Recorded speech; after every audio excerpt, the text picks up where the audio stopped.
You're listening to Win-Win, an entrepreneurial community with your host, Ben Wolf.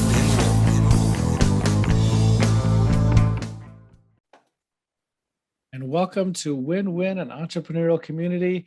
This is Ben Wolf, and we are going to learn from our guest today how to fix or fill in leadership roles and leadership issues in a fast-growing entrepreneurial organization, small or mid-sized organization.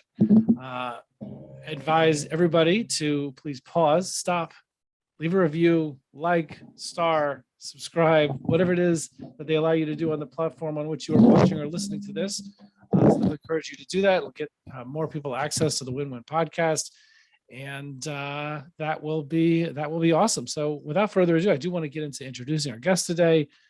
He is the founder and managing partner of Series B Consulting, based out of San Francisco Bay Area. They provide talent and organizational advisory services to private equity and venture capital portfolios, and by mentoring other HR leaders, which is a very unique and special background that not enough people have, I think, in this startup space, to really have such HR expertise and HR leadership expertise. He is also the co-author of a book that was released just a week or two ago by Columbia University Press, Scaling for Success, People Priorities, for high growth organizations. We'll share the link to that in the Amazon link to that in the text below. And you can find out more about him at seriesbconsulting.com. And I give you Andrew Bartlow. Welcome, Andrew. Thank you, Ben. Glad to be with you. Well, thank you. Thank you for coming on. I do appreciate it. And if you can, like I ask everybody, if you could give us a little context, right? You're talking about fixing and filling in leadership positions, and leadership roles, leadership issues in small and mid-sized companies that are fast growing. How did you get to be doing that? Just a quick 2-minute background to help us get a little context for what we're talking about.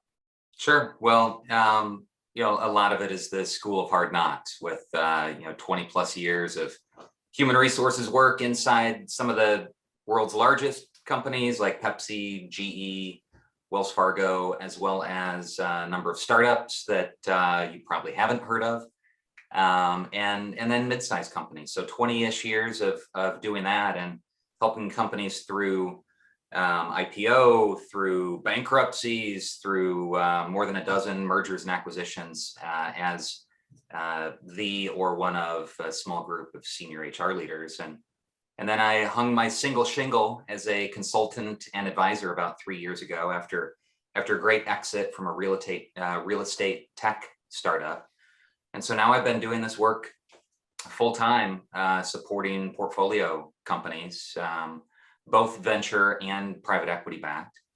And it's these points of transition that are particularly challenging and critical to the future success of organizations.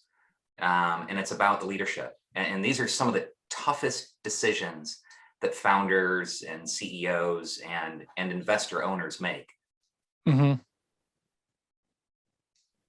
Right, absolutely. I mean, and I guess I would echo that. I would say that, some of the biggest challenges that I see among my clients and the people that I know in fast growing, or those who aspire to be faster growing, post startups, small and mid-sized businesses, they want to scale, but they're hitting the ceiling because either they have like a mismatch, somebody who maybe got them here that's not going to get them there, that's kind of on their leadership team that grew up with the organization, but they're kind of hitting a bottleneck with them, or just complete gaps because of lack of finances, whatever the reason is. But, or just because they haven't found the right person yet, or not sure how to even find the right person. So there's just either gaps or mismatches in the leadership team, just a huge issue for people that want to scale faster. And there's just so much at stake. I guess part of what makes this so is the fact that if you hire somebody, and it's just, if it doesn't work out, it's extremely traumatic to you and to everybody else in a small organization. So I guess just kind of open the fire hose. What approach do you teach these small and mid-sized business owners that want to scale? They're dealing with mismatch issues or gap issues on the leadership level, which I'm more focused on that leadership level right now. Yeah. just open the fire hose at us here. Like, Yeah, yeah. what do we Well, need to know to be approaching these things? yeah. Well, there are a couple of different scenarios. But first, it depends. Every situation, might be similar in some ways, but it has its own unique hallmarks and flavors, and you really need to apply some critical thinking. There isn't a one size fits all approach for, change out your head of sales when XYZ, or hire a COO when ABC happens. So really need to Right. look at the situation. But we can talk about a couple of primary branches. Mhm. And here, I'll lay them out and you tell me which one sounds the most interesting for Okay. this particular audience. One is startup venture-backed companies where you have a founder CEO and they're building a team for the first time and often holding on to a lot of activities, and they can find themselves getting in their own way sometimes. And then they have early founding teams that they're hesitant based off of contribution and personal relationship with some of those early employees to layer them or move on from them. So that's one path. Layer them, meaning put Sure. somebody else in between themselves as the CEO and those people. That's right. That's right. So that's one path. That's high growth, typically venture-backed startup. The other path would be, and I have a foot in both of these worlds, private equity growth stage companies that might have been founder-led for years and years. They're already a mid-sized business.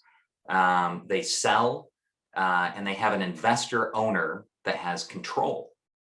Often that investor owner is trying to triple their investment in a 3 to 7 year period. Mhm. They're very conservative about what executives to change out, and will often bring in an external professional CEO, build up the leadership team, and assessing that new group of senior leadership talent and trying to figure out how they're doing as an investor owner who doesn't operate the business. That's its own challenge. So those are two branching paths. I do a lot of work in each one. Which one do you think is Right. more interesting? I would say option A. Great. Right. And I would just add that I don't think that what you're going to say is going to be as limited to the venture backed piece as you're saying, because most of my exposure in the world that I kind of swim in is more the founder led businesses, no venture capital, no necessarily outside investment, and but all those same. But I think that what you're going to say is going to be equally applicable because it's a lot of those same challenges in scenario number A. Yeah. Yeah. Well, you're right. Bootstrapped, owner led, living off their own profit businesses will have a lot of the same challenges. It's the fact that the pace is just so different in venture-backed companies where the dollars coming in from the investors accelerate everything. So you just have less time to assess the fit and make some of those decisions because the cash is burning and your opportunity is it's a limited window. Yeah. Right. Yeah. No. So I would love for you to talk on that scenario. Great. Yeah. So one of the things that I encounter, pattern matching, very common early stage founder-led business is doing a little bit of everything. You have a small founding team that maybe they coded your product, maybe they ran payroll, and for your tiny team at the very beginning, you were all in the same home office or garage setup, and your business has some success. You're starting to grow. You realize that you need to bring in more talent. The pattern that I see is this reticence to elevate the new hires. You tend to start low, tend to start cheap, inexpensive. You tend to hire beneath the skill level and cost of the people that got you to whatever stage that you're at. Part of that is a sense of what is often misguided loyalty, trying to preserve the ego or the position of the people that got you there. But that's one of the real challenges that an Mhm. early stage founder and owner has, which is when to make the tough call to bring in somebody above the people that got you there, bring in somebody that's more expensive, that is more experienced, that can help take you to the next level of leadership. And that's a really hard call to make. Yeah, it is. I think that's something I would like to sit on for a minute, because it's certainly something that I've seen many times. And um, and as I said when I was introducing the question, that and I'm glad you brought up the ego issue, or the appreciation issue, or the gratitude issue, with people who Yeah. got you there, and not wanting to layer somebody in between people who don't want to work for anybody else. Right. They're used to working with the CEO. They don't want to be working for someone else in between. But layering into that the issue of the trauma that and other people know will happen if you don't make the right call. So yeah, let's speak to that situation. Yeah, there is fear. There are personal relationships. There are financial complexities with winding and unwinding a small organization with a small group of people that have been around for a long time. But ultimately, if your business is going to grow and if it's going to scale, you need to make a decision to work with some people that have seen it operate at the size that you want it to be, that have seen an organization operate at the complexity that you want to become. It's the classic Marshall Goldsmith, what got you here won't take you there. And so you can make that head decision, but the heart considerations can be really difficult to deal with. And so I advocate for my clients and my the people that I advise to have expectation setting adult conversations very early on, right? What's your vision for the business? As that vision evolves, continue to revisit the discussion. And even say, if it's hey, maybe a year or we're- two out, if Right. people already know way in advance that this may be something that's happening, they have time to mentally and emotionally prepare themselves. Yeah, and positioning it in such a way that here's what we need right now. What we'll likely need in the future looks different. Let's talk about what that looks like. And I see people continuing. In fact, a lot of the HR people that I mentor get stuck on this, where they're the HR person of a 20-person company, and then they're still the head of HR when it's 200, and they feel like they've failed somehow if they're not the head of HR when it's 2,000. Well, your skill set, what you like to do, what you're really good at, might be best positioned for a certain stage and phase of an organization. So instead of articulating these transitional roles as you've won or you've lost, depending on how long and how many phases and stages you've stuck around for, it's more about contributing in a great way, doing the work that you're great at, and then you stick and move, and then you rotate to the next one, and have those gold watch moments, as opposed to somebody has failed and there are bad feelings all around. So expectation setting, adult conversations early on are really valuable. Mm-hmm. Makes a lot of sense. Another thing I've seen that people are able to kind of ease the team into a layering situation is by actually doing, let's say the CEO is also the head of sales. Right. So you need a situation of bringing in an experienced, been there, done that head of sales, or a COO, or a integrator in the EOS terminology, to bring in, that's going to layer it into between the CEO and the entire leadership team. In these type of situations, one thing I've also seen people do that's got some success is by making it more incremental, by bringing in a fractional VP of sales, or a fractional COO, or a fractional integrator, or the like, where people can, okay, you're still mostly, that person's not there all the time, but it's an in-between stage to get people accustomed to something that's going to get brought in full-time eventually. Yeah, that's a really useful model, whether it be in sales, COO, even in HR, where you can use that been there, done that experience, but you're not ready to pony up for the cost that it would require, for the expense that it would require to bring on board somebody full time. And maybe that advisory design work, you don't need somebody who's really deep full time. So it's just more efficient use of time and dollars for everybody to have that fractional leader. One piece that I would want to strongly emphasize there, though, is that if you have any lack of clarity, if you have any of these easing into half measures, things can get complicated, disrupted, ambiguous very, very quickly.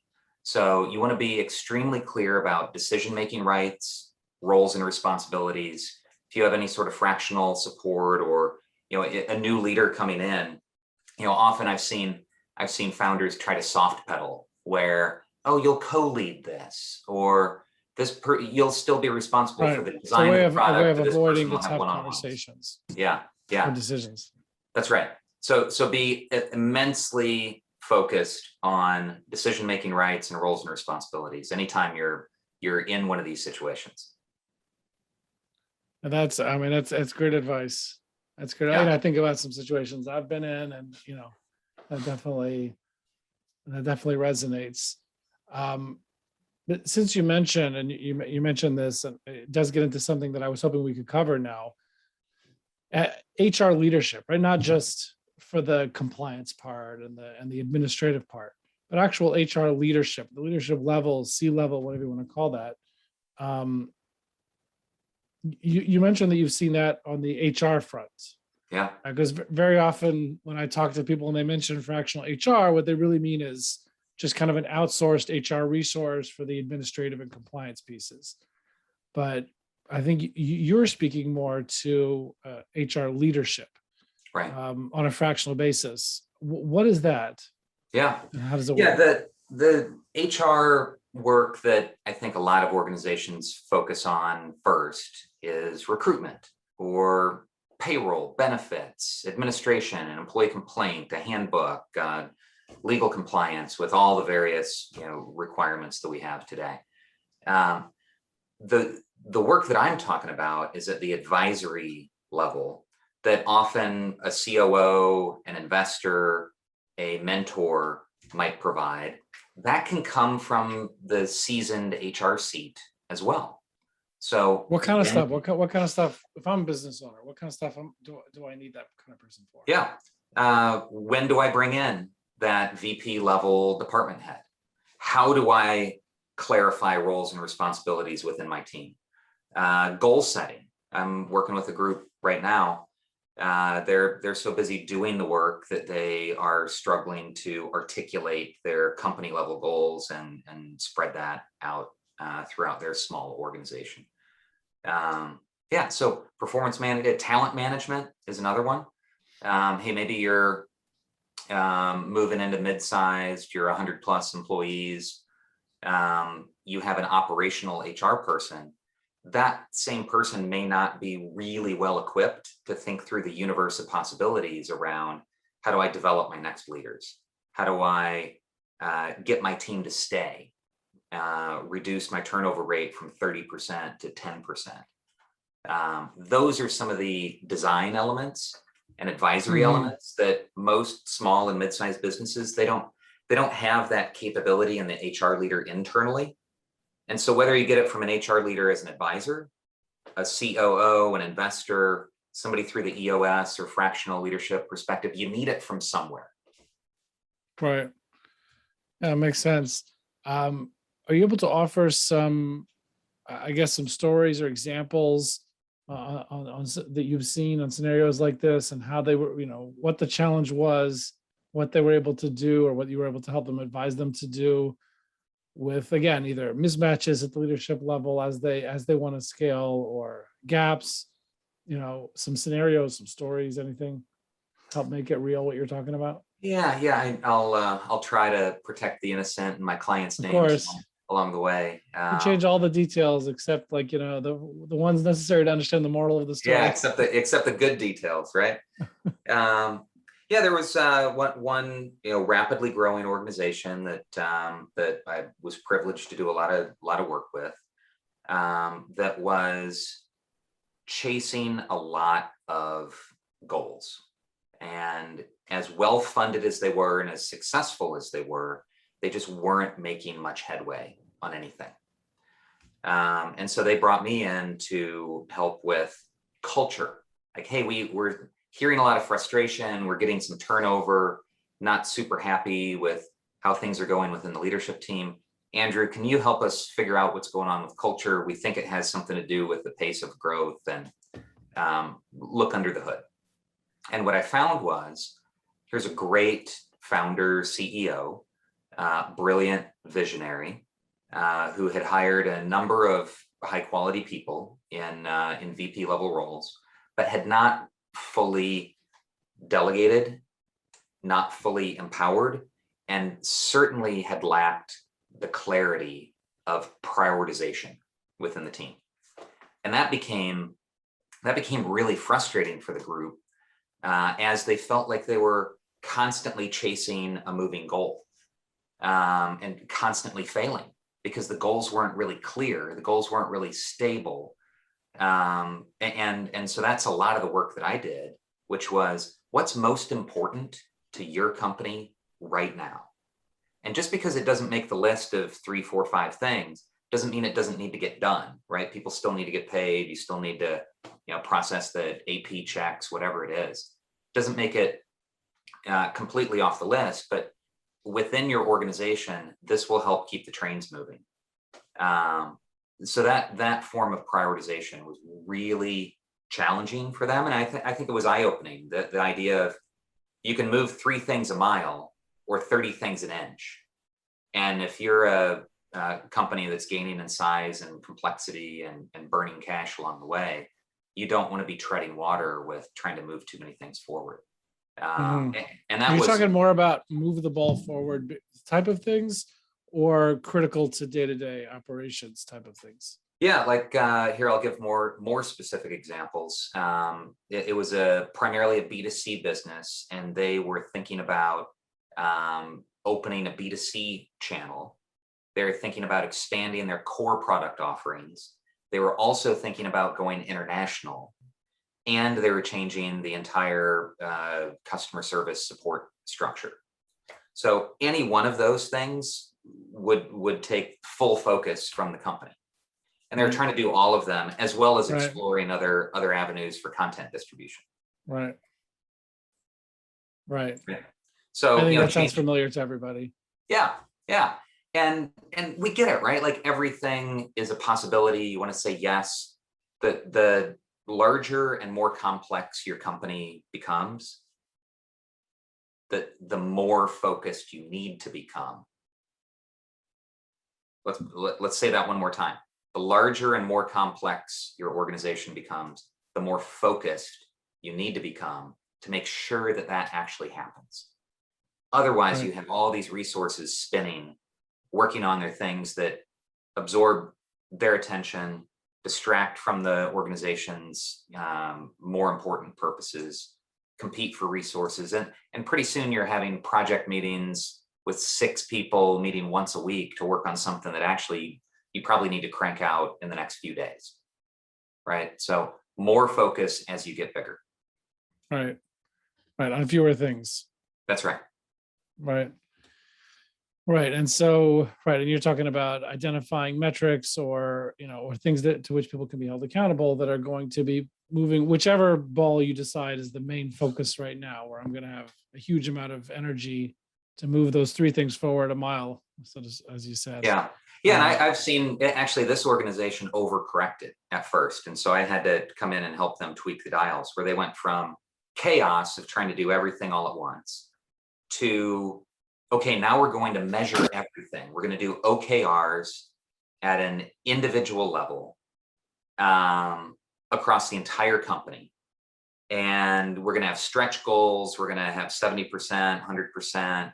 Every single person is going to have 5 to 7 goals. They're going to be SMART goal format set up. And that was the most administratively burdensome exercise you can ever imagine. and didn't keep pace with the company's pace.